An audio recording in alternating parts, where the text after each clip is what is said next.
Apparently, I'm live. Welcome to episode. I haven't got a clue of the Inquisition, but I think this is the fifth Legend series. It's sort of a bit sprung on me. Dunk's just asked me to host, so no one's on yet, but I've got to do some kind of intro. So I am live, and I'm just waiting for Casey and Dunk to join me, and our guest to join us. Hello, Warpgate Studios. How are you, mate? You okay? Casey's just told me, for fuck's sake, hurry up. Well, I'm on, Casey. Last minute, 1 minute ago, I was asked to host, and here I am. Here we go.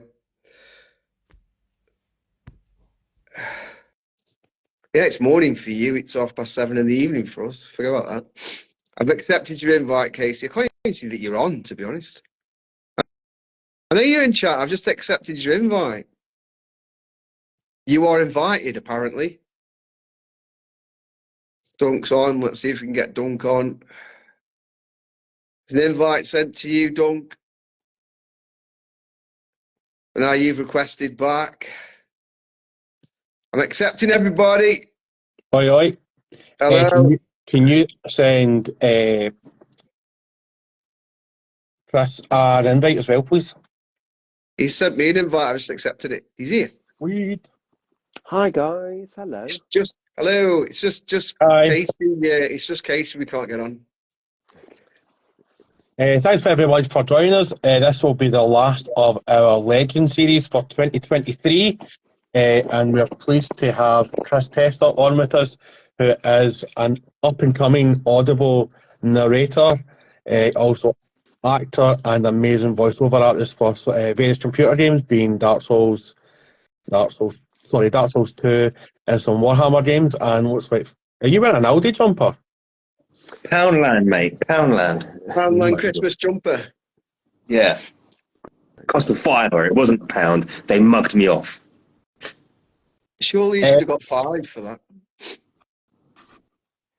Thanks very much for joining us, Chris. Thanks very much for having up your Sunday. How are you doing today? No worries.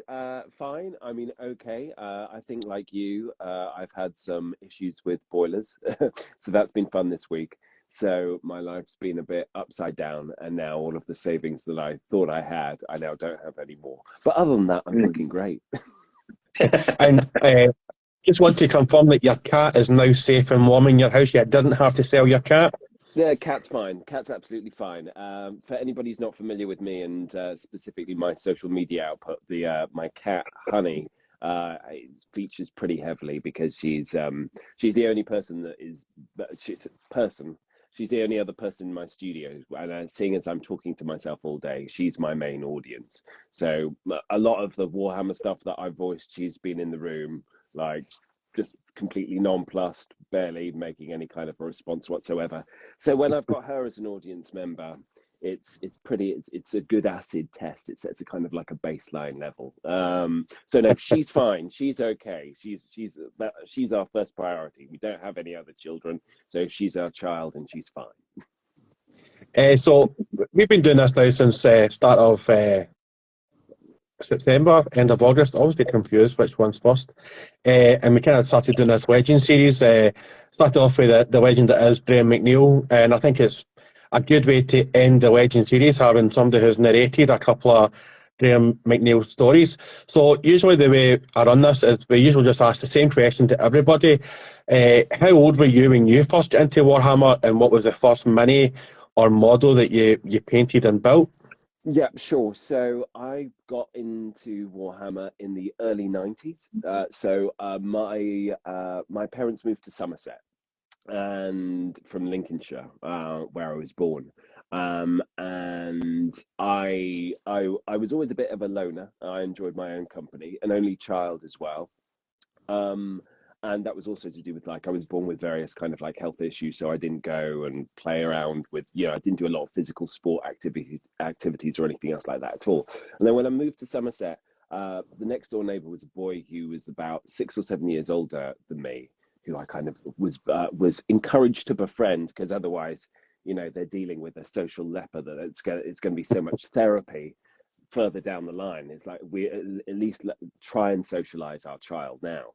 And my neighbor Nick was hugely into Warhammer, death metal, and the I think it was the Amstrad game Laser Squad, which basically stole a lot of the iconography off things like Games Workshop essentially, and did it in kind of like a turn-based combat kind of way.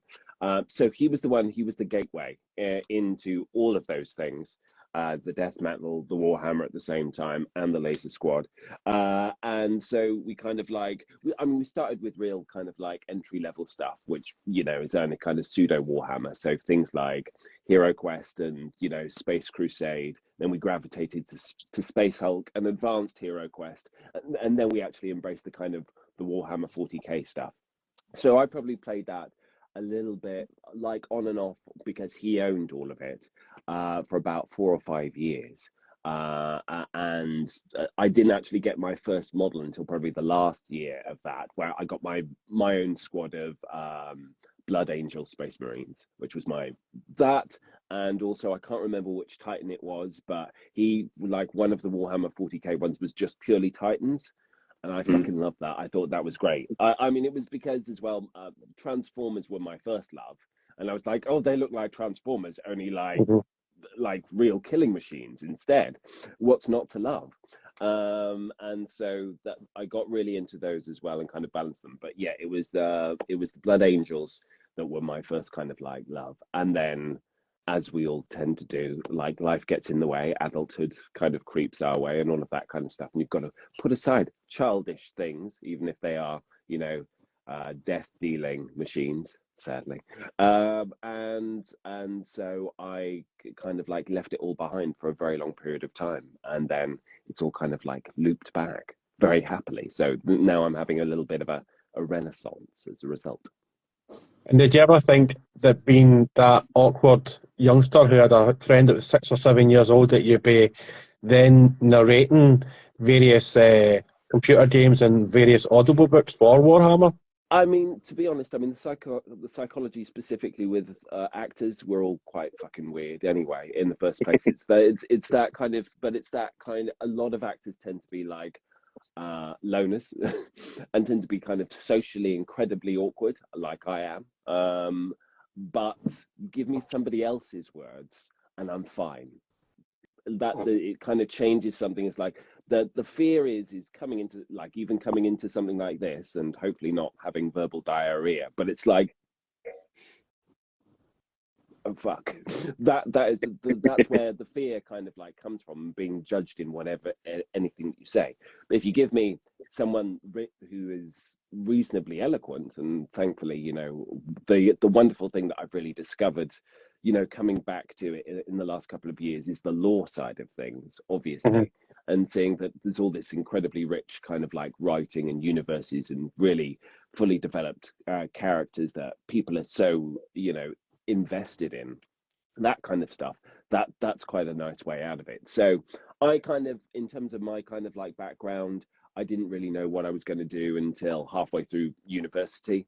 And then what I decided was I'd cop out of any real life kind of experience and train for another 3 years in drama school instead, and make my re-entry into the real world as late as possible. So I literally like finished uni, went back to Somerset for a year, worked in a bookshop, and was auditioning for loads of drama schools in London, and then got into a few, got a scholarship, and then did another 3 years. And by that stage, I was kind of over it, and more like, yeah, you got to get over being able to speak out loud in a room and all of that kind of thing. But I never knew that that even audiobooks were a thing. Like I graduated in 2008, and the very idea that like audiobooks were not these things like your mum maybe had with some cassettes in the car at some stage, maybe, but otherwise had no idea whatsoever. I had no idea that, all the way through the 90s and the 2000s, that there was this whole thing called the Horus Heresy that everybody was hugely invested in, was just kind of going on in the background or anything else like that. And so when I did kind of like get back in touch with it all, yeah, it was quite a shock because I was like, oh shit, I've got a lot of reading to do, or I've just got to be really good at bluffing my way through shit. So it's kind of a balance between the two, really, because I've only read about 20 of the Horus Heresy novels. So there's quite a few characters that are beloved that I'm like, who the fuck's that? I don't know. But apparently, lots of people care about them, so better wing it. Oh, yeah. That kind of thing. Yeah. So it's an interesting balance. Cool. So, just for anyone that's not familiar with the stuff that you've done, would you mind sort of listing out I know Dunk sort of touched that you have done various different universes. What have you actually done in your audiobook sort of realm? What have you got under your belt? Yeah, sure. So I only started doing so. I've been full time as an actor since 2008. Full time as a voice actor since 2017. And I'm mainly working doing commercials, documentaries, video games, explainer videos, cracking one about ladder safety that I did last week. Some of my best work. I've done kind of commercials for like BMW, the fancy car ads, the less fancy ladder safety videos, and then in terms of quite a lot of video games as well, as Doug was kind of like mentioning. So one of the first video games that I've done in 2017-18 was Total War. So Total War 2, where I played Lockyer Fellhart, and then Total War 3, where I played the Great Unclean One in the Nurgle faction, as well as some of the Orc faction as well on top of that. And then the most recently Rogue Trader 40K, which is this big kind of like turn-based thing which has just been released, and I'm one of the companion characters in that, Heinrich Van Calix. And then in terms of the audiobook stuff, audiobooks I only really started doing seriously this year. Why? Because audiobooks are notoriously badly paid. Compared to the rest, I hasten to add, compared to the rest of voiceover work, not like it's still a decent wage at the end of the day. But when people said to me, "Oh, Chris, you've got a great voice for audiobooks," whatever the fuck that means. You've got a voice that would probably send me to sleep after about 10 to 15 minutes. Great, fantastic. Well, I'll voice for the Calm app instead. They pay much better. But the reason I didn't was because like right near the start, someone had said like, to know if you're cut out with audiobooks, pick your favorite book ever, start it, read it out loud, and every time you make a mistake, you got to go back to the beginning of the paragraph, and you got to go again and see how long you make it. And if you can make it, an hour without wanting to slash your wrists, then you might have a chance. And I did that, and I was like, God, wait, no, don't like this, no way, at all. And then I got to a stage where I was like, get back into reading. Like generally, I need to kind of trick my way into doing that. I used to be a huge avid kind of like reader, and then I wasn't. And it coincided bizarrely with discovering about this whole Horus Heresy universe and things like that. And I was like, that's cool, because it's like it's reading, but it's also kind of sci-fi. So is it really reading? I don't know. I'm just going to kind of go. And I found it, I started with the, Eisenhorn trilogy, and I was like, oh, this is actually really easy to read. Thank fuck for that. Now it doesn't seem like an effort. And so I got swamped in and drawn into that. And off the back of that, obviously being a nice little entrepreneur, I immediately kind of sent an email after I'd finished the trilogy to the Black Library, just saying, oh, by the way, if you're ever looking for any narrators, do. And they said, yeah, sure, thanks.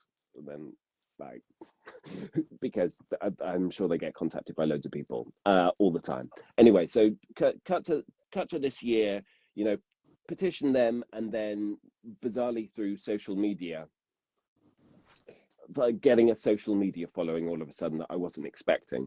Lots of people suggested me various different things, and outside of the whole Warhammer kind of thing, someone basically offered me a stupid amount of money to do an audiobook on horse racing, which I know nothing about. And I was like, it was one of those ones where I was like, I'll quote something ridiculous, and because there's no way in hell. And they were like, yeah, sure. Like, fuck, okay, right. But it actually turned out being, this is amazing. I know nothing about horse racing and still don't, even though I've narrated a 60-hour book about it. But it was an amazing learning experience, and it showed that I actually could do it, and I actually learned stuff whilst doing it about the subject it was really enjoyable. Off the back of that, I then did a Charles Dickens novel, which is kind of like overwhelming, but was very positive. And then off of the back of that, and some of the TikToks as well, I followed up, because you got to follow up with these people. So I followed up with Matthew, the head of audio at the Black Library, and I think he was definitely aware that as well, that I've been doing these speeches on social media. So I've been doing them probably about one a week for a year. So I've roughly got about 50 or 60 different kind of speeches from various different parts of the Warhammer kind of like universe. And he was like, yeah, no, there's a project. We want to get you to audition. I auditioned, and then it went from there. So at the moment, I have recorded Blood of the Emperor, which is an anthology of about 6, I think, short stories, all, based around different Primarchs at different ages, like a very young Horus as a child, kind of scrabbling through drains, essentially, but, quite a nice variety. I've just, last month, I recorded another anthology for them, which hasn't been announced yet. And I hope that they may have me back again. Like, I haven't traumatized Matthew by the experience thus far. So fingers crossed. So, yeah. I think you commented on a second ago, it's just like a passing remark, like audiobooks are always something that you find in like your parents' car that's sort of just been shoved down the back of the glove box or something. Yeah. My dad, right, bless him for the life of him, not the best reader, but you shove him an audiobook, he loves it. And he will just shove them in the car, driving to and from work, half an hour a day, burns through a lot. Would you say that you feel that it's a medium that could potentially sort of be on the rise? I mean, obviously, things like Spotify, Audible, all these big companies out there throwing money at the digital platforms. Do you feel that it's like an untapped market in a little bit of a way that more and more people could jump into? I mean, it's exploding now, I think, really now, because there are a lot of people, like, I know in terms of the people that get in contact with me, having listened to something that I've narrated, it's quite often when they're doing a really boring fucking job.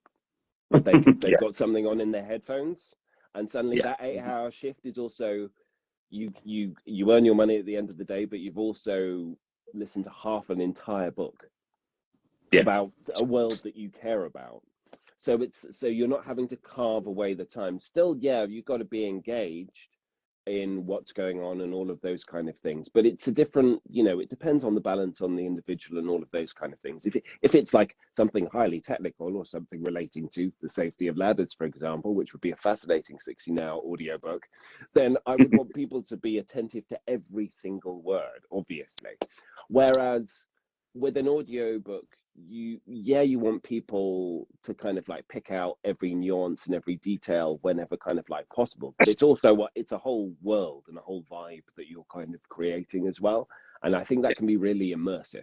And so for me personally as well, having so little time, trying to make ends meet, boilers notwithstanding, and all of those kind of things, I mean, I'm like that in terms of like, I'll always put on a podcast or an audiobook whenever I'm like working out or going for a walk or anything else like that. It just makes it more accessible to me, rather than going like, oh, well, find some time in that reading room that I don't have, where it's perfectly quiet, I'm at the mindset and my eyes aren't too tired and I've got no other distractions or anything else like that.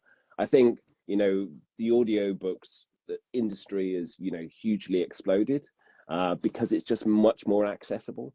And, especially with these subscription things, even if they are actually rinsing you at $6.99 per month, for an entire 12 months, it doesn't feel so much when you spend that credit. It's like, it's free, isn't it? That's how they get you. And that's how they pay me. So, yeah, I think it's great. So, to be fair, that's how I listen. That's the only time I've listened to audiobooks is when I'm working. When I'm doing a 12-hour shift, it's on in the background, because otherwise it's just sitting there. I do a rather monotonous job, so it's something on in the background there that keeps me going. Yeah. What my question though is, so where do you get inspiration from voices from? where did Gaz's voice come from? You know, where do these voices just formulate them in your head? Where's your muse come from, as it were? Okay, I mean, I will be first to say that I am not like the one of these voice actors who's like, I do all of the different amazing, crazy kind of like voices. I mean, I can do, and I do to a degree. But first of all, I'll give you the technical answer to your question, which is it's from real life. You steal everything. But what you do is like, I'm not an impressionist. I've never worked on that kind of stuff. When I was just doing purely acting, I was a very serious actor, as I'm sure you could tell. Very serious. There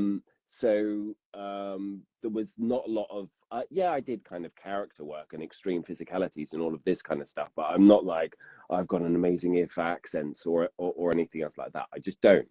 But a great way of starting out, which I'm really only now I'm working in audiobooks consistently, is something that I'm exploring more now, is by doing bad impersonations, but not telling anybody who you're impersonating. that is essentially it. So, you know, there was a character in Blood of the Emperor who was basically, it's just kind of like a very bad kind of, there's a certain politician that I have in mind, maybe not necessarily active now, but he immediately puts me in that space, you know, and he's a cunt, you know, sorry, but you know, it immediately put me in that kind of thing. So you think of a vocal placement, maybe make it more nasally.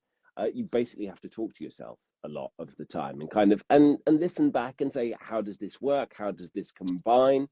But then obviously with Games Workshop, you've got a whole pre-existing universe. You can't suddenly decide that, like, I think Lorgar's Welsh, because that would be fun. Because he's an outsider and a zealot. How does that work? Where does this come? Where are we going? It's only going to be problematic.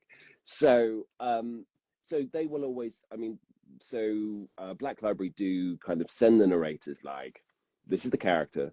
These are kind of the voices. They'll send samples from previous narrators as well. And what they won't do is go like, you have to do it like Jonathan Keeble, because I ain't Jonathan Keeble, or you know Garth Armstrong, or you know Toby Longworth, or any of these other ones that I'm just going to set myself up to fail, because then it's kind of like a photocopy of a photocopy of a photocopy of a photocopy. So for me, use that as a kind of like a baseline, but then you have that conversation like before you do any kind of like recording. I did with Matthew. I was like, okay, so I can't do a Russian accent, so that's off the table. This Scandinavian accent for some of the wolves as well, that ain't happening. Because I can try it and it'll be bad, and the person listening to it will just be like, fuck my life. So we want as less of that as kind of like possible. It always has to be first and foremost about the credibility of the performance, rather than treating it like some kind of cartoon. So that's really where I come from it, and then I try and kind of like build it from there. But I'm so sorry about that, folks. Technical issues there with Simon. We'll try and get it back up and running as soon as possible. Really sorry about that.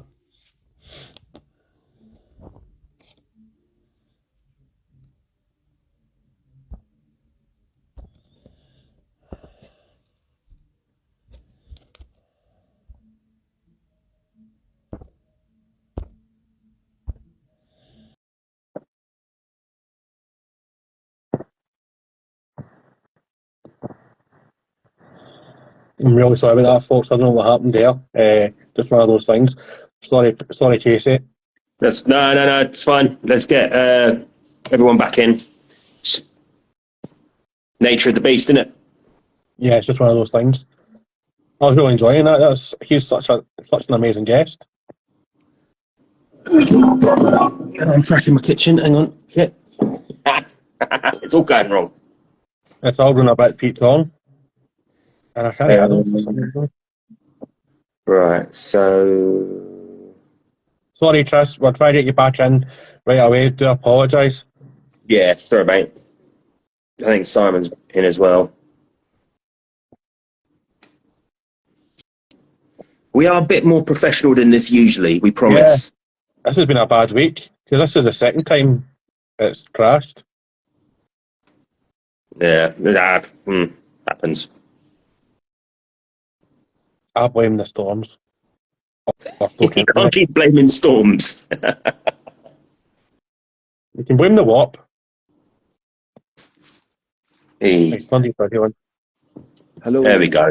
Sorry about Sorry about that, Chris. We apologise for that. No worries, guys. No. It's absolutely fine. I kind of like I have live directed sessions from this little padded cell every week, and there's always Yeah. some fucker that drops out. I mean, obviously, it's never me Yeah. because I'm incredibly professional, and it's Sorry, all that kind was of my like phone. Ethernet That was my hardwired bad. and all of that. Elderly parents ringing me, leaving me voicemails. I panic, and they're just telling me that Alex Neil's been sacked by Stoke. Bang. That was hours ago. How are they only just telling you that now? Mm. I thought there was an It's emergency serious. on. It's serious It's cut the stuff. live feed just to tell me that Alex Neil's been sacked by Stoke. I'm Well, I very mean, sorry. it's a big emergency in Stoke. That's a big emergency. That's like the most. That's like more important than anything, to be My honest. phone And kept stuff. ringing and I was ignoring it all through the stream. I'm like, ignore it. Then there was a voicemail. I was like, oh shit. And so I took the No, voicemail. It must have cut. I didn't you realise gotta it answer cut the that. stream. It cut the stream, and Alex Don't worry Neil's about been sacked. It's a learning experience on all fronts. It's all So fine. It's all good. just to touch on the audiobooks, like see, like I've done. I'm halfway through the audiobook again for the second time, and like the first story was absolutely amazing because I wasn't expecting the ending of how it ended, which I thought was absolutely brilliant. So, like, I think the second story is like an hour and 15 minutes long. How long does it take for you to do a short story like that? How long does it take for you to narrate that? And how many takes does it take to get it right? You got to get okay. So the way it works is it took me 2 days, so probably about 14 hours to do about 5 hours of audio. So a ratio of about 3 to 1, 2 to 1 to 3 to 1 is what you're kind of like aiming for. So that Black Library usually book out 3 days for it because I've got to go down to Nottingham. They put you up in a hotel. It's also kind of fancy. They get you an Uber to collect you from the hotel when you realise that the hotel doesn't have any breakfast. So you're like, oh shit, what am I going to do? But then it's all fine. It's very good. It's very top quality service. Top quality. I'm very happy to come back again. Black Library. I just want to make that clear. Anyway, and then it's a Monday, Tuesday, Wednesday. But if you're really good, like me, or just really lucky, then you get it done in the Tuesday and you can go back early. So that's what I did. But it's literally just you in your room, and then there's the audio engineer on the other side of the glass. Every single time you make a mistake, you go back to the beginning. They stop. They will play the last 10 seconds that you've said correctly into your ear, and then you pick it up. So you got to get into a kind of like a weird Zen state of like, because sometimes you're going to hit a word where it's like, I can't say this word. I've prepared it, but I can't say it. And so every single time it goes back, you're listening in again, and then you've got to do it. But yeah, no, it's normally a 3 to 1 ratio is very kind of like comfortable to do. So it's all just about being as focused as possible with it. And were you absolutely, were you totally shocked when they reached out to you to ask you to do the audiobook work after doing the Total War games? Were you like, was it out of the blue? Yeah, because I mean, because none of it is related. None of it is related at all. So the Black Library, is obviously it's based, it is Games Workshop, but the video games were through Creative Assembly, Total War, or the last one. Like loads of people think, oh my god, because you're big on TikTok with the Warhammer and stuff like that, you got the Rogue Trader game, and it's like no, they're all completely. It's just because I'm quite passionate about the stuff, and when someone mentions Horus in an audition, I can go, I know who that fucking is. Maybe I can do a better audition. I have no idea. And so that's the reason why they're all kind of completely kind of separate bodies, and they all have very different approaches. But I wasn't expecting, because there are already a lot of very established narrators for Black Library. Richard Reed who's done quite a few. Is a really good friend of mine, voice actor. We've been in a few games together, and he's been incredibly supportive. And it was actually through him that I kind of started kind of checking out the whole audiobook side of it in the kind of like first place anyway. And then I've grown to know another couple of the narrators as well. But they want to keep that balance between, obviously, some people have their favorites. Some people will go, well, it's Keeble doing this, or it's whoever. And that will be a big kind of draw. But at the same time, they want a greater variety of voices, obviously, and that has to be an important way in which the franchise will grow. I'll talk about diversity as four not middle class, but middle-aged white men all talking about the subject right now, all very big into diversity, obviously. But that's important. But yeah, they just want to see how different narrators will land with a kind of an audience. For me, it's a really interesting contrast, because I've actually find doing the voices on social media and doing the voices in the actual audiobooks a very different challenge. And so for me to kind of explore that in different ways is quite a lot of fun as well, with something that I care about and feel invested So in. I'm going to go back to my dad again, because his weird audiobook stuff, like for him, it was always the Jack Reacher books that he would sort of go to, because it's a man's man in a man's world and all of that malarkey. Is there anything like out there, if anyone was to contact you, I mean, any sort of realm of possibility whatsoever, what would you love to get involved with? But at the same time, what would you instantly be like, no, I'm not doing that?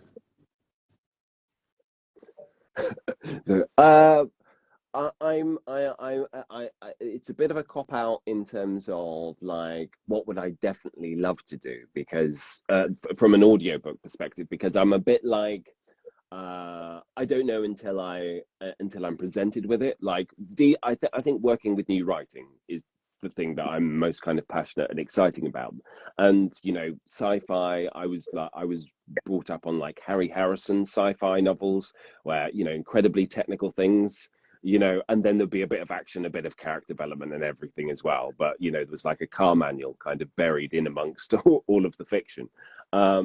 So the whole kind of sci-fi stuff is something that I kind of like really love. But other than that, I want to kind of continue to stretch myself rather than just going, I'm just doing one thing, and hopefully getting very good at it. In terms of stuff that I won't do, I have been asked a lot to do a lot of ASMR stuff, and also a lot of kind of like verging on porn, kind of like romantic fiction stuff, and people going like, it's fine because you can just use an alias, and it's like, yeah, because no one will recognize your voice. And it's like I'm perfectly down with people who do it, and that's fine. But I literally I tried I tried to record a little bit just to see if I could, and I couldn't stop laughing. And so I was just like, okay, I'm not gonna force it. I'm gonna be a very sensitive lover and just call it quits now, whilst we're behind. So that at the moment I think I've kind of like parked. But otherwise, the nice thing about the audiobook stuff that I'm appreciating more and more is just the fact that you're learning stuff. So if it's non-fiction, then if it's a subject that you might be interested in, and that's the first port of call, then that's really kind of like great. And if it's like just to do with like characters that you think are cool, or the writing style just really grips you. And I would love to say that, obviously I only narrate stuff that absolutely grips me, but if the money's good, not necessarily. We're all, because at the end of the day, it's a job. I mean, I'm obviously blessed in terms of like the material that I've worked with on the Black Library. All of the writers have been great, but they're also very different in those short stories. And I think that's partly them kind of testing out what can a narrator do, or how does their voice carry in a different way. Like, if they're doing a lot of interior monologue stuff, or that works in a kind of different way. If you have to maintain a character in a particular accent or something, can they do that? Or the more kind of off the world stuff, so that's really interesting. But I continuing to try and working on different types of writers is kind of what I'm passionate about, and then seeing how much of a tit I can make of myself. So just Hopefully touching on that sort of comment where you're sort of saying about the authors, I know you mentioned that you get your sheet from the production as you're doing it, saying, right, this is what we're aiming for. Do you actually get involved with the authors at all and be like, look, you've written this, so it's just completely devoid altogether? There's no link between the two of you? No, so I mean, it's basically it's the head of audio or the head of that particular book who's kind of the intermediary. So if there's like any big kind of obvious question that needs to be found out, then they will take that through. But you know, obviously, some of these books were written in the same year. Some of these books may have been written 10 years ago, and also it's down to the Black Library to have a good sense of what level of involvement the writer wants to have, because some I think are more like, do whatever you want. You know, as long as I'm getting the royalties, it's like it's your creative thing, you do whatever the fuck you want with it, whereas other people are a bit like, no, horse has to be like this, and you know, there has to be this kind of thing about it, but usually the whole license is on kind of creative freedom. It's what is the general kind of like vibe, and it's very much in terms of just in the recording thing, like, is this a good tone? Does this kind of like work? Like with that opening to Blood of the Emperor, that first one, it's kind of like it starts with him being kind of carried by a man. He's a child and he's being carried by a man who's being shot to death, and there's this whole kind of like suspense, dark kind of thing. That kind of gives you an idea of the tone that we're kind of like going with. So something quite suspenseful. And do you make that really action packed, or do you draw it out in a kind of like a different way? And then that kind of sets the tone. And so it's just kind of like fun exploring. But no, it's not that I haven't spoken to any of the authors. I've had like literally 2 or 3 interactions via social media, all positive. But like you didn't completely destroy my baby, how dare you? But you know, other than that, it's only with the Black Library. Just right jump in here, Casey, just for 2 seconds. A question in my mind here. So how more different is it from, like, not saying that voice acting isn't proper acting, but how much more different is it from like acting in like a TV show or any other form of acting? Is it more mentally challenging than the audible books, or is it? It's in a different way. I mean, I can't speak about TV and film too much because I just barely ever auditioned for it. Not intentionally, but my main passion was theatre, and I didn't get any auditions for TV and film, and that's the way it went. So I was touring, you know, nationally and internationally, and doing a lot of stage stuff. So that's what I can really mainly speak to. But you do have to have a particular a routine, and you do need to enter into a certain headspace. Right. It's a different kind of headspace. With the vast majority of actors, we're acting. All of the kind of cliches is that, you know, acting is reacting, or acting is the other person, because you've got a scene partner or somebody on the other end of the camera or whatever that you can actually talk to, which stops you being self-conscious because you're focusing on the other person. It's like the whole reason the fact that I can see all of your lovely faces and concentrate on them means that I'm not looking at myself in this video going like, what's he doing with the polo neck or whatever. You know, it stops you being, you know, so self-aware. With voice acting, you don't get that. You're literally listening to your own voice in stereo, just that little bit louder as well. So you're even more self-conscious, and you have to be self-conscious to a degree as well, because if you don't say the words right, you need to know to go back and go, I didn't say the words right, or that's not landed in quite the way that I needed to intend it. So there's that split that you have to have. But then I would say, you know, as a stage actor, you still need to find your light.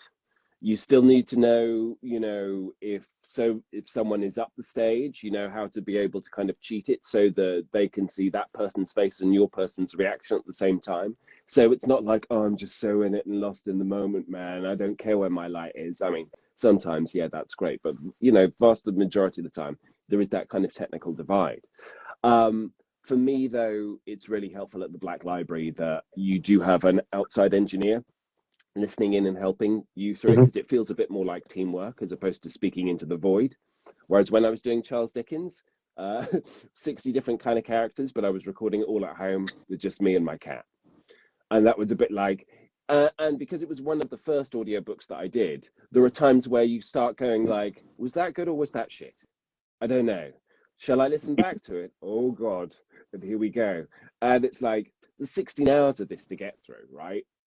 16 finished hours. So on the ratio of 3-1, that's 45 hours plus of work that I need to get done to get this fucking thing just recorded, let alone edited and then done.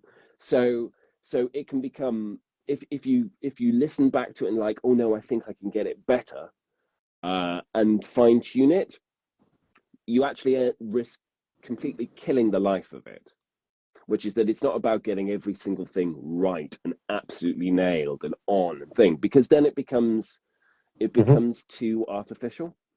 I would think it becomes as if you're kind of like going up the grid and now I've got to get angrier and then I get sad and then I get it, so it's about trying to find different ways to kind of like find life into it. But it's the fact that you do have to depend a lot more on your imagination, because you've got nobody else who's giving you that stimulus as well.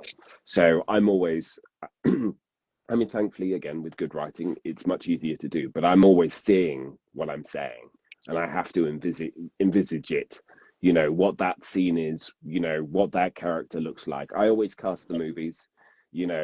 Obviously I'm always the main character, but sometimes it's not that helpful. So then you choose somebody else, but just like the bad impersonation, but you don't know who it is, I'll always cast. And it might not be the same actor playing that same Primarch every single way, all the way through, because a writer has written them differently. Like Horus, depending on who it changes within the book. Depending on the book, or all of those kind of things.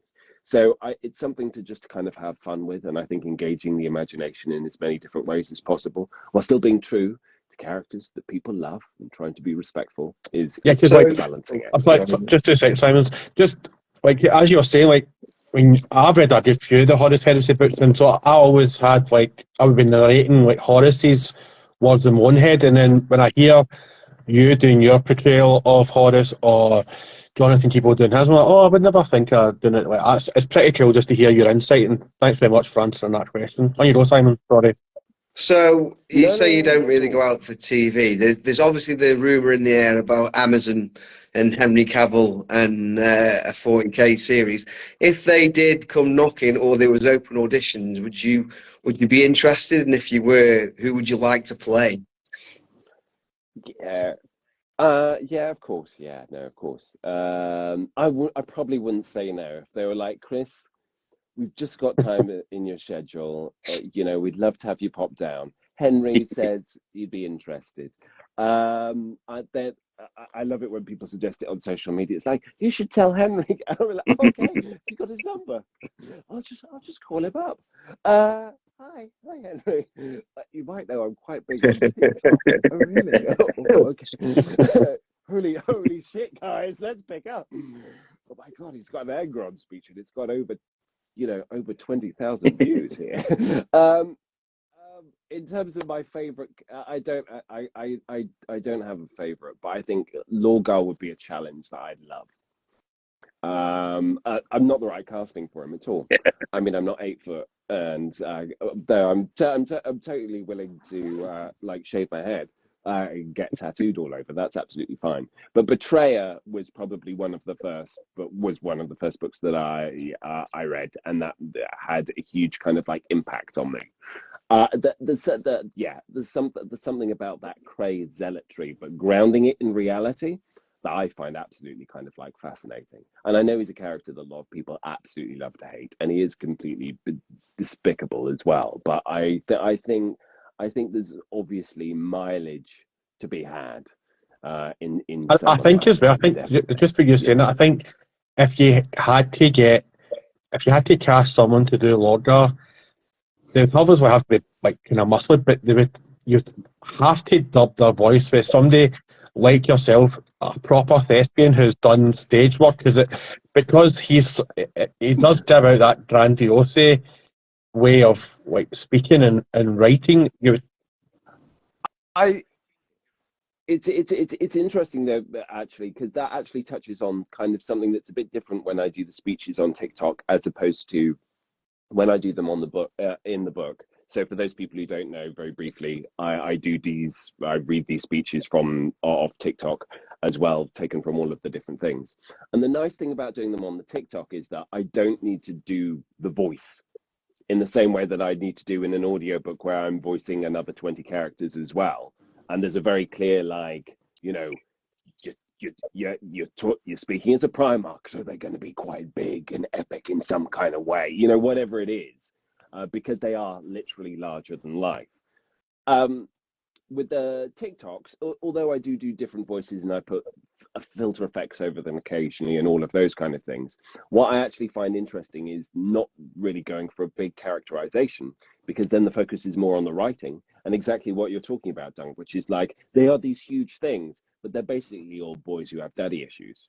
And it grounds it in a much more human kind of way, which sometimes when I hear some performances and it's kind of like, because I'm going barking like this all the time, I don't really have a lot of interiority because I've got to sound like this all the fucking time. You know, there's a bit of that. There's a bit of a nuance. I mean, obviously exaggerating for comedic effect, but you know, there's a nuance that is lost in some of the ways, I think, potentially. So it's nice to kind of, and some people then go like, why do you do most of things in exactly the same voice? And I go, oh, don't care. Not very good at accents, but also it's because I don't want to, you know, if someone has already done an amazing, you know, the sanguineous echoes of eternity kind of like speech, will you run, that kind of thing.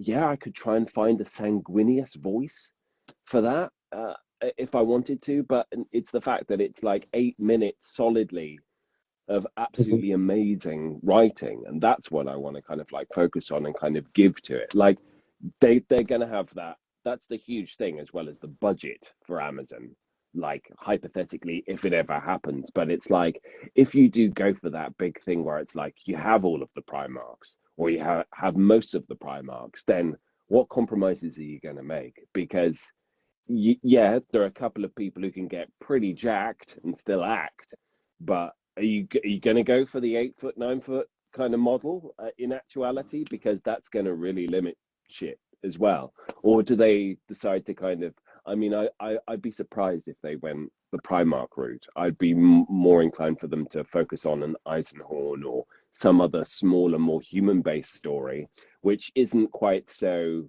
expensive in terms of the special effects, to see if it can like kind of reverse engineer an Andor, or, you know, kind of like, let's go with the kind of human based story first, see if people like the universe, and then we can hit them with the fucking CGI if we get them in, you know, so that because, you know, and then you can definitely see the introduction of a Primarch into that universe. I was actually discussing this with one of the guests a few weeks ago, or maybe even Casey.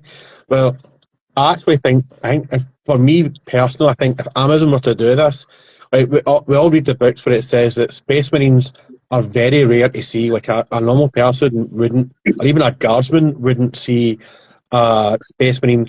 So I think for the TV show, what you would maybe have Henry Cavill say maybe an Inquisitor or something like that, and then at the end have a Space Marine as a kind of last scene where a Space Marine appears, or a Chaos Space Marine, because. Yeah, but it's such a thing though, because it's like as soon as they're there, it's like, oh fuck, where can we go? Like it's like the God Emperor, and then we're done, or you know, or you know the various legions of chaos. But it's like as soon as you go like, oh, it's the Space Marines, that then there's already so much cool like animated CGI'd stuff that people can get from YouTube that has already completely nailed that aesthetic. I don't know what else you can do with it in quite the same way.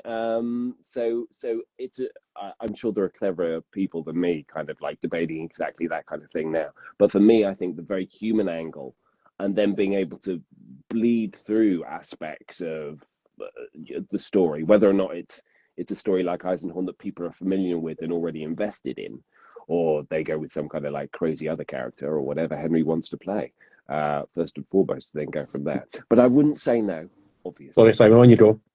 No, I think Gaunt's Ghosts would be a really good series for them to go for. It's because they've got a serial of books and it's very grounded. I mean, I remember the first book, you got them in trenches and doing the muster, and it just feels very real. And I think that'd be a good place to go. Plus, you know, Ibram Gaunt, you could see Henry Cavill with a jawline with his hat on, going for that. So when what sort of research do you do for things like Black Library books? Do you do a lot of background reading? Do you read the book preceding it, or? Oh. I do nothing. I do absolutely nothing. This is where the acting comes in. And then when people go like, you didn't voice that character and it's all the right way, I'll be like, yes, because I've not done any of the research. No, that's never happened, so it's been fine thus far. But it's, I mean, for me though, it's to do with, I mean, you read the book beforehand, and then if you've got any kind of like big questions, I mean, thankfully with Black Library, you do get like a little mini breakdown of all of the significant characters, so that you've got a sense. And then I will Google, obviously, to kind of like find out, you know, if there's not enough information on something. But because the lore is so vast and so big, it's so easy to just kind of like literally get dragged into that vortex that it's kind of never ending. So that's where the trust with the person, the audio engineer, it's not just like they're doing the recording and the editing. It's a much more creative.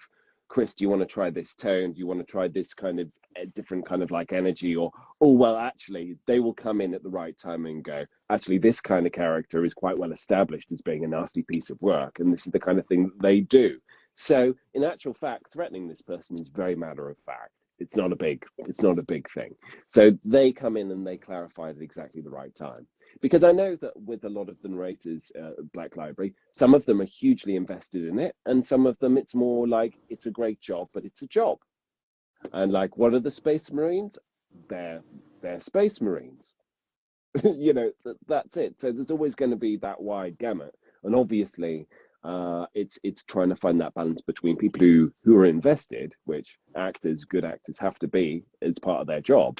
But at the same time, not you don't want someone in the room who's like second guessing every creative suggestion and going like, well, no, actually, because in, you know, the original Horus Heresy, X, Y, or Z character says this thing one other time, blah, blah, blah. But it's like, we've got 3 days to record the book, so can we get on, please? So that's with social media being social media.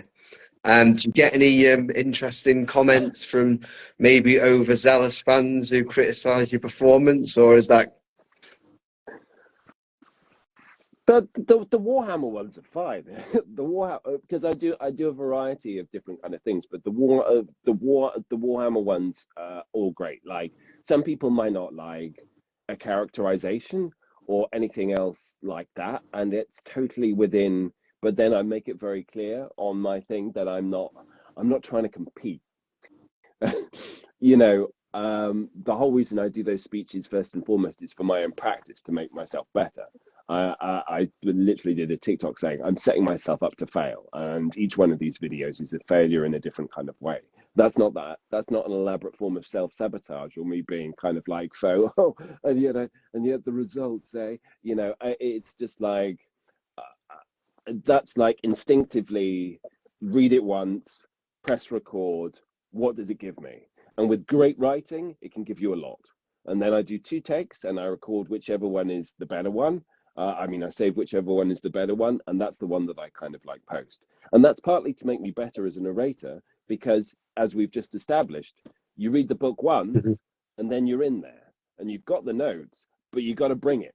You're not like, oh, I just need to have 5 minutes before I can feel angry enough for this shouty bit. So either you've got 2 options then. You either get good at being very quick and responsive, or you kind of phone it in. And it's like, I'm not saying phoning it in is wrong, because it's what your audience feels, not what you feel. That's fine, totally legitimate. Quite often people won't know. But in terms of, pride in my work, I know when I'm just going through the motions, and when I want to feel, I want to give something to people that might stay with them longer, that I can have pride in.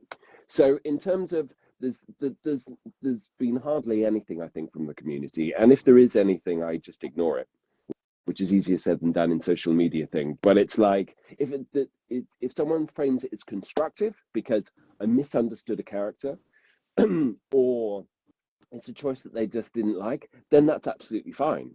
It's just when they go, this is shit, I'm like, this is blocked. Let's move on with our lives. Touche, Batman. But that's from a year and a half of kind of posting consistently on social media now. That's what I've learned in terms of self-preservation. Like for someone comes in with a constructive thing, like sometimes I'll try an accent which I'm still trying to work on, like my general American accent, because I never use it, that kind of stuff. And some people, if they give me a constructive note, I can at least log it.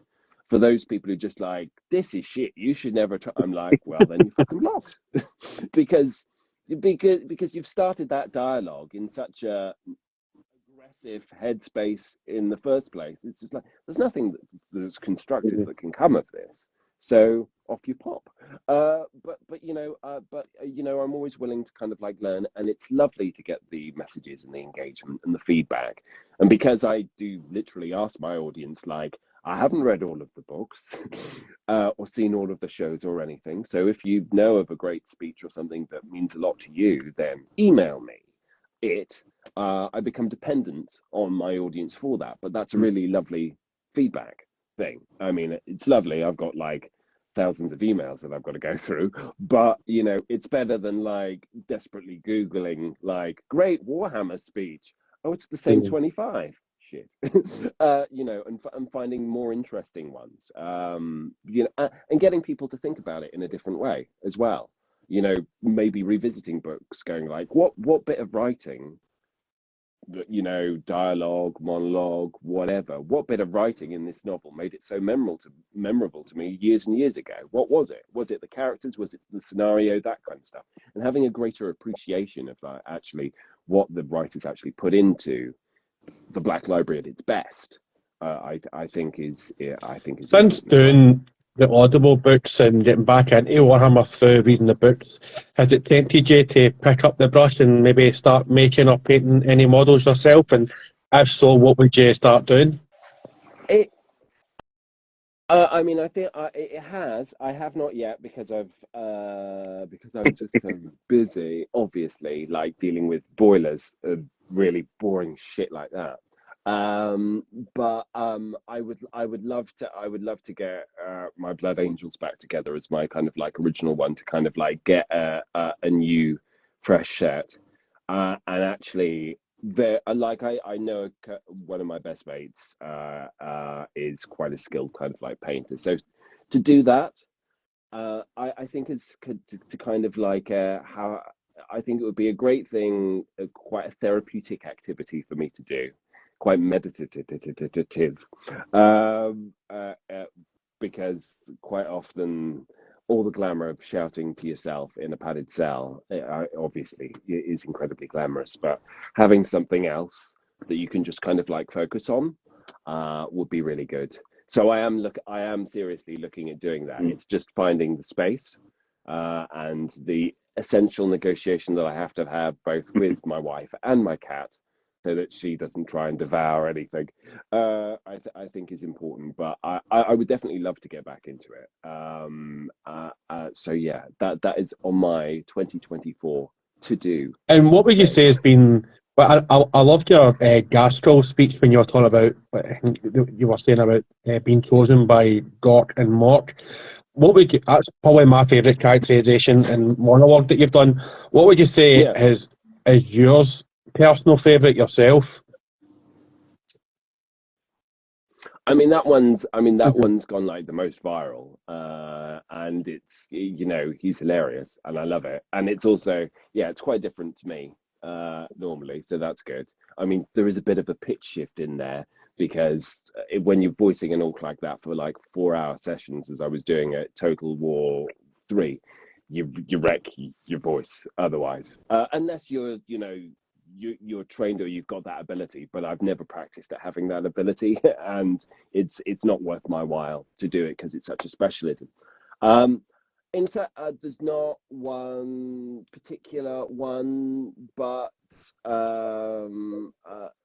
it changes all of the time. But I think that Sanguinius one, really, well, that listing of absolutely everything, I completely understand. If you can do it, you can run, you can go.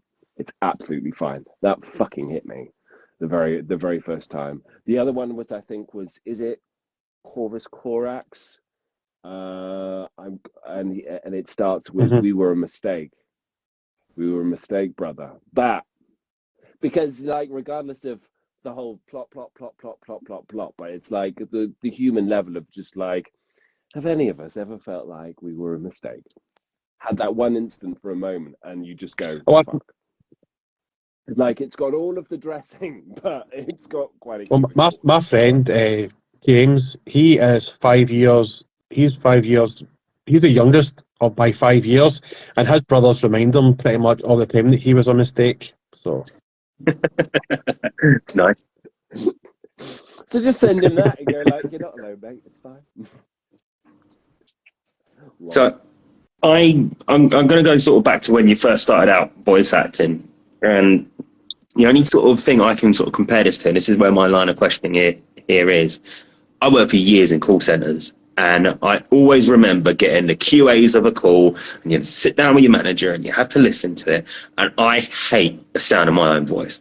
Cannot stand it. It's the worst thing to me to listen to myself having done something and I'm like, oh Jesus, do I sound like that? When you started off, was that something that you sort of kind of felt like? Was it a bit cringy? And how did you get over that? Yeah. You keep having to do it if you want to be paid to do it, or you don't and you quit. I mean, that's literally it. I mean, you can say, oh, but it's easier because you sound like you do, and some people say I've got a nice sounding voice, or whatever. But the first few times that I heard my voice back, I was like, okay, that's not the voice that I hear in my head. I much prefer the voice that's in my head than this kind of whiny blah, blah, blah, blah, blah, blah thing that seems to be coming out here. And that didn't change for a long period of time either. Which was the whole reason that I did the stage work, is like, haha, you can't even record the fucker, so I don't have to watch it back. But then, getting into it, you understand quite how subjective it is.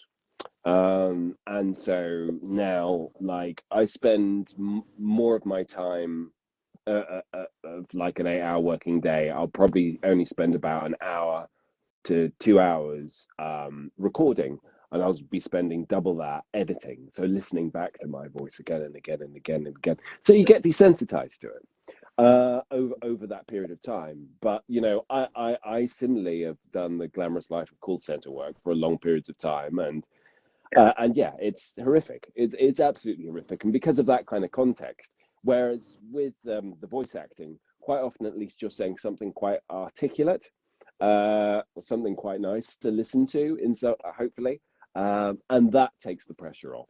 But it puts the focus back on the words. But yeah, it took me first 6 months, and it's still a battle because as I want to increase my skills, so I'll work with different kind of like coaches, and then you feel sometimes as if you're back to square one, because you've got to sound super real, or you've got to sound for a different kind of like car advert or something. You've got to use a different register, and it's a bit like, oh, this sounds horrible and fake. So you've got to fake it until you make it. Essentially.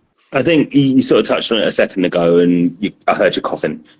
It's given that your voice is your way of making money, how much do you feel that sometimes you're putting into stuff? I know when you said you're doing all the different org voices, it can wreck you. Do you find you're drinking like the honey and lemon after like a good recording session, making sure you're proper looking after your throat? I mean, I would like to say that I treat myself like an athlete, but then I would be a liar. Because I've not had that many issues. Smoking enough cigarettes and drinking enough whiskey in my 20s has obviously made me impervious to any vocal injuries whatsoever. And now I'm absolutely fine. But no, you've got to be you've got to learn where your threshold is. And so, especially like when I was doing a lot of screaming, a lot of the Nurgle kind of stuff in particular, where it's like the jaw's got to be very, very loose, and it's all kind of like guttural, or the character is shitting, vomiting, and laughing all at the same time, as Nurgle is hastened to do. They're deliberately in 4-hour sessions, and then you've got to be responsible to know when you need a break, and going on vocal rest and just not speaking at all, because quite often maybe you'll do your nice recorded corporate bit of demo, whatever it is, first, and then you'll do the voice wrecking stuff later in the day, to make sure that that's not affected. But then you got to make sure that you can still do the corporate stuff the first thing next morning when they come back and say, "Oh, we just have to change a line on that amazing e-learning thing about ladder safety that you've been working on, Chris." And I'm like, "Yeah, I can change it, but I'm 3 octaves lower." That you can't fake that. So a little bit of control, and hydration is kind of good. Lots of people steam a lot more. I know a couple of people right now who are risking losing huge, potentially career changing gigs because they've just got laryngitis, and it's like the production can hold on for so long, but then they're going to have to recast. So they're literally in a battle, and it's like it's your greatest fear. So vocal rest and warming up for me are the two kind of like core things. Occasionally, if I start to feel anything going on, then we're straight on the hot drinks and the honey and lemon and all of that kind of thing. But do I religiously drink green tea? No. All the stuff that I shouldn't be. I'm basically, I know I'm not as a functioning human being until my 3rd coffee, so I don't care how dehydrating it is, as long as there aren't any weird mouth noises. Then I'm on that train until I've recorded all the shit that I need to record. Yeah. Sorry, talking about vocal exercise. There you go. Coughed on cue there. So what do you do then in your downtime? It sounds like you spend a lot of time listening to yourself talk. Is your idea of bliss? Is your idea of bliss just silence, or? Yeah, quite frequently, to be honest. Hence, again, seriously thinking about getting into the painting. I won't be listening to my own speeches whilst doing that, because I think that would be a bit too fucking weird. But yeah, I am one of those people who's kind of live to work kind of thing. I always loved doing stage stuff, but it burnt me out after a while. And so this is kind of like a big thing. But other than that, and other than recently randomly picking up tennis with my wife, so that we've got something to do together, couples, and the cat, it's mainly kind of video games is my kind of first love as well. So being able to be in a couple of Warhammer video games has been kind of lovely. But I have the short form video games where it's like FIFA, I can pick it up for 10-15 minutes and put it down, and fine, it's easily disposable. And then you're on the Baldur's Gate, or you're on the Cyberpunk 2077, and it's like, will this ever end? No, it's not really designed ever to. And it's like, that's a slippery slope. Or recently, actually, there's a RoboCop game. So that RoboCop Rogue City. Oh my God, it's got Peter Weller voicing RoboCop in it. It's like it gives me such a warm glow. They get the naff 80s vibes down to a T with it. So even though it's not a big budget game, that's lovely. Killing it to. So are you a PC kind of guy, or a PS5 or an Xbox? I am a PS5. I'm a PlayStation child. I'm sorry about that, but it's the only way that I could get to play The Last of Us Parts 1 and 2. So that's my excuse for it. PCs, God, I'm far too creative and delicate to be able to deal with the PC. Up until the boiler happened, I was toying with the idea of getting a PC and doing the dreaded streaming. Because that's been suggested to me by lots of people, and so I go like, well, never say never, because at the moment it's all Mac stuff, and like we all know games on Mac is hilarious in the worst possible way. I'm not going to pretend otherwise, but that ain't going to be happening because we prefer central heating apparently. So we'll see how it goes. But yeah, PS5 all the way. If you did get back into painting, did you think you could persuade your wife that this was something you could partake in together, or has she got zero interest in anything like that? She'd be like, no, you do your thing, Chris, and that's absolutely fine. Well, I perfectly respect your space. I mean, she is a textile designer, so she designs hats, gloves, and scarves. And she spends her entire day looking at CADs and things in incredible minute detail, making small, minute adjustments. So me suggesting that as a popular downtime would be like, no, I think you can get fucked. Cheers. I mean, never say never. I can put out a little jar of paint next to, an unpainted Titan and see what she makes of it. But I know it's going to be picked up anytime soon. Dunk, you haven't asked the Battle Masters question yet. I've been waiting to cross It was off in the scorecard. chat. He put it in the chat. I saw him put it in the chat, but no one picked up on it. So I think Casey was the only person that picked up, because I didn't watch. We I always say every week, did you ever play Battle Masters? But I think I'm the only person in the UK that actually owned Battle Masters. It turns out it was a massive mat game. Oh yeah, no, I'm sorry. I'm not going to be able to. Don't apologise. It's fine. Rule there, Dunk. We usually have a kind of few joke questions. We've had to retire to the joke questions because people were asking not to be asked the joke questions, so we've had to retire to them. It was gutting because it was quite funny. One of the joke questions that hasn't been retired is I hate the Beatles. I fucking hate the Beatles. I think that's one of the most overrated bands in the world. Do you hate or do you like the Beatles? What would be your preference?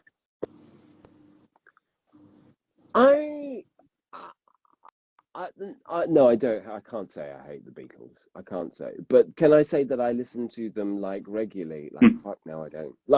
They went through a period, and I think it's where, obviously huge band for my mum in particular, and so there was a bonding that happened before I then discovered Block Party or whatever the hell else, and I went on my own kind of way. So I find it's there was that ridiculously long documentary about them, about their last recording session together, where they all were basically a bit pissed off and kind of done with it, and that I found fascinating because it was the kind of the people. But in terms of their actual music, I can appreciate it, but I wouldn't say I'm a massive. What would you say is your favourite flavour of crisps and least favourite flavour of crisps?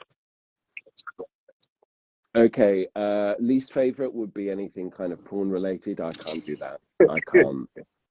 I know that's an immediate end of conversation type of thing. I'm sorry, but there's a line.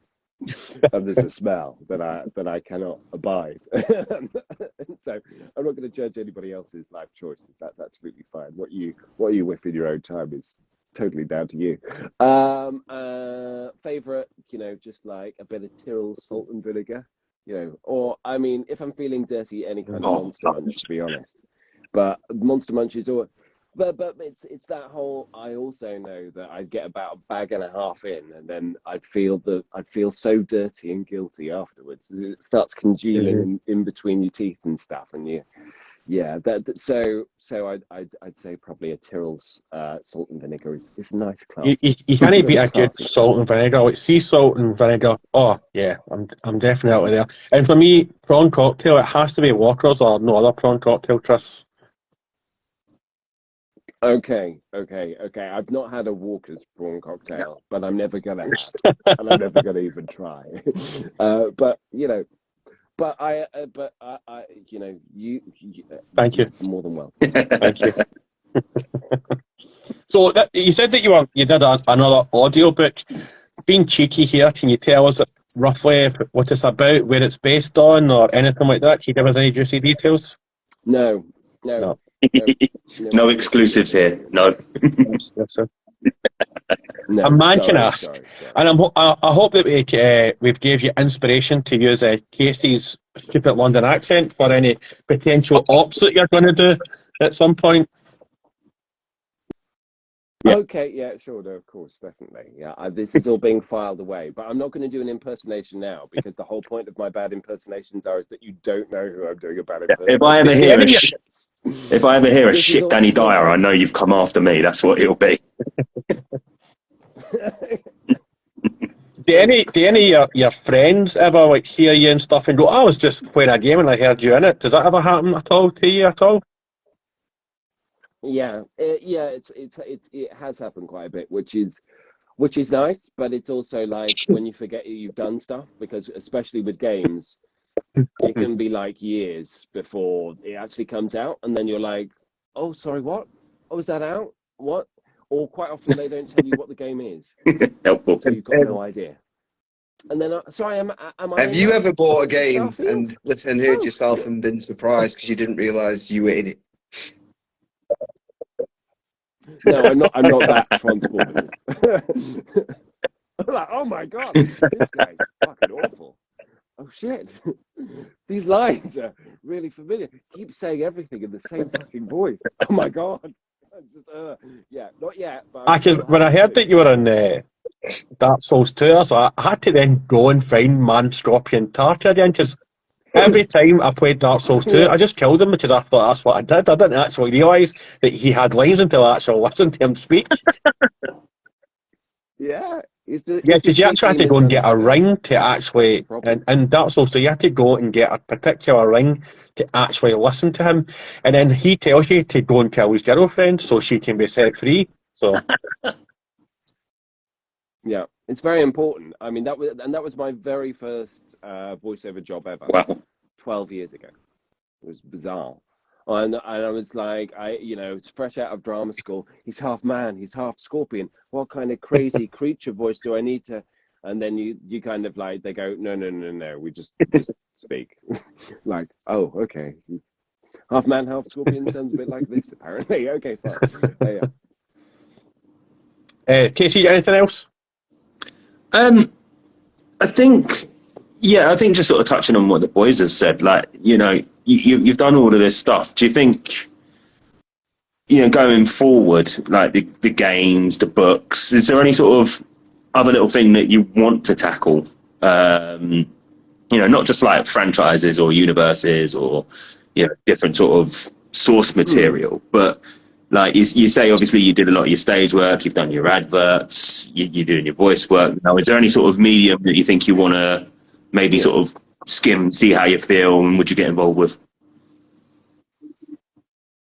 I mean, the only other thing for me that I've done a bit of, but I would love to do more of, is documentary stuff, to be honest. That whole thing about like learning more about stuff but being paid to do so, that's a win-win to me. And if I can help other people find it interesting and emotionally involved, then that's a huge kind of like bonus. But I've like done like one wildlife documentary ever, and that was amazing. And so doing more of those kind of like stuff, or any kind of subject-based stuff, or sports documentaries, I would love to do. I did a play where I played Lance Armstrong. And that was amazing because I obviously got to do all of the kind of research about all of the nasty shit that he got up to. But at the same time, playing him, I had to be kind of like try and understand and justify his psychology. And I, that kind of stuff I find absolutely interesting, like the lengths that people will go to do to try and justify it at the same time. So more documentary stuff would be a big passion for me. And then things like video games, it's kind of like, it very much depends on the game, because as we've already established, like the wacky voices ain't really my bag and not my thing. So it's kind of like Last of Us 3, hell yeah. But more that kind of more grounded kind of like stuff, or more Warhammer stuff because it has that great kind of like combination of like it's wacky but for the sake of it, when it needs to be kind of like wacky. But otherwise, kind of like all bets are off, because you know, if you'd interviewed me a year ago, I would still never have like imagined that I would have narrated anything in Warhammer, or that I would have been capable of doing it, or anything else like that. So you know, I'm just waiting. Yeah, we're kind of the same. Like, if you said to us 4 months ago, like, I never knew either of these gents up until about a year ago. So like we're just like we all just became new friends. Like, and if you'd said to us 4 or 5 months ago, when we kind of floated this out amongst ourselves about doing this podcast and having just everyday normal people on, and then we thought we would see how we could pitch it, that we would get the likes of yourselves or Duncan Rhodes or Peachy or Graham McNeil on, or Chaos Warbeard in this Legend series that we've been running, we wouldn't have believed it at all. Like, and I'm so thankful that you reached out and reached back to us. Like, there's not many people, like, we send out lots of emails every day and DMs and Twitters to everybody, and not everybody has the decency to respond. Yeah. And you actually apologised for responding so late and saying I was in your spam, which is... Well. I mean, yeah, but I mean, it's kind of like, on the one hand, it's like, yeah, my DMs are kind of so inundated now that I can't respond to everybody, and you have to kind of go be at peace with that, and a bit like, especially there are a lot of voice actors going like, how do I start? And blah, blah, blah, where it's kind of like, I mean, I've created 3 full video courses which are completely free for you if you want to dig, but that's kind of on you to find. I can't help you any more than that, you know. But you know, I mean, with people who are passionate about things that you're working on, I think it's responsible to want to engage in it more. I mean, and I'm not saying that as an actor you're obligated to, because sometimes you want to do your job and then move on to the next job, whatever it is, because you've got to live your life as well, and all of those kind of things. But because I enjoy doing it, and because it is also an integral part of the social media that I put out there and stuff that I choose to engage with, then I'm always interested to hear, you know, other people's take and have kind of like a conversation with those kind of things as well. And, you know, valuing what the digital, you know, tools can give us in that kind of stuff. Although it's obviously great to have in-person stuff as well. But, you know, having, you know, speaking 99% of the time on my own during the day, I love having that opportunity to be able to engage with people on stuff that we're both kind of like passionate about. So thank you very much for inviting me, and it's been a real pleasure chatting to all of you guys. Thank you for coming on. We do appreciate it, and we also appreciate Boltstorm Wargaming, who are our sponsors of all our streams, where you can find all bolts, wars, games, and storms in Leek, which I thought was a fake place, but apparently it is real. In Staffordshire. There you go. Who knew? Who knew? I knew. So, yeah. Any of you guys got anything else to add before we wrap it up for the night? 'Cause I want to go and watch I'm a Celebrity because it's a final and I want to see who wins. For God's sake. No, I'm going to cost you later for that, but no, nothing from me. I don't care who wins. That's fair enough. I was going to plug Boltstorm Wargaming. I was going to say, when you do get back into playing Blood Angels, I know the perfect place for you to go. But Dunk's just stole my thunder. I had the link ready in my head, and it's just gone. So no, thank you very much for joining us. Thanks, It's always good to get someone completely different to anyone we've had before. Just to, especially being an actor and all that kind of thing. So yeah, just thanks for coming on, Casey. Yeah. I'm off to go listen to a Scorpion Man and Dark Souls 2 now because I've never played it. Excellent. It'll take you a good bit to find them. Just before we go, Chris, can you, for people who don't know, where can they find you and all that good jazz? So Chris Naturally RP. So Chris Naturally, as in naturally doing something, RP, that's for received pronunciation, which is my accent. People go, what the fuck is that? That's what it is. So Chris Naturally RP is my handle on all of my social media. And if you want to hear a lot more Warhammer 40k videos, go on his YouTube. He does, I think you get 2 videos where you do various speeches of Primarchs and various Space Marines. They're absolutely cracking. I've actually listened to me. That's what we're cracking. Was there interest? Thanks for coming on, Casey. Amazing to see you again with your Poundland jumper. Simon, you're looking cold and old, mate, as always. I've got fan mail, Luke. Look, yo, Simon, love your 40k paintings. Someone likes you. Welcome. You can find me on Instagram, just your average 40k painter. Thank you. Folks, we're back on Wednesday with Daz Mall on Wednesday, and then the week after we've got Infernal Miniatures on Wednesday, the week after. Have a lovely evening. Thanks for everybody for joining. Chris, again, thanks for joining us. Have a lovely and safe evening for the rest of your night, folks. Take it easy. Bye-bye. Bye-bye. Cheers. Thank you, Chris. Cheers, guys.